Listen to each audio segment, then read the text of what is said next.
पेट में मरोड़े उठने के बाद कोई काले लैंडे हक के चला गया। इसमें सींग उगी हुई देखकर मैं समझ गया कि ये इच्छाधारी टट्टी है। विश्राम मैक्लोडगंज के पथरीले रास्तों पे मैंने अपने कदम रख दिए थे। ये जंगल रहस्यों से भरा हुआ था। जंगल के कच्चे रास्तों पर मैंने मधुमक्खी के छत्तों के निशान देखे। उनका पीछा करते हुए मैंने सोचा कि मधुमक्खी के काटने पे तो दर्द बहुत होता है।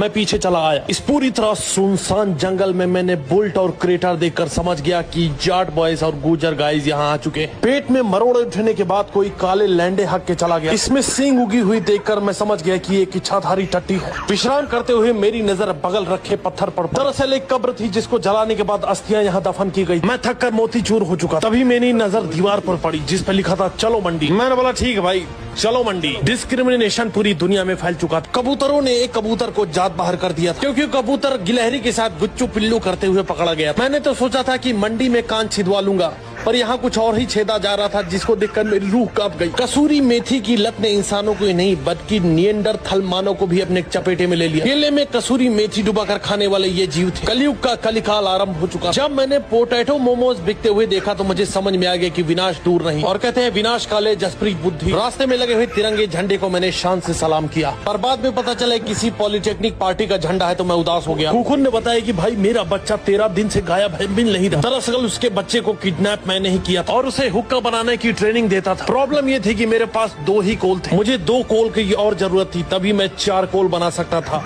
और तभी हुक्का बन सकता था।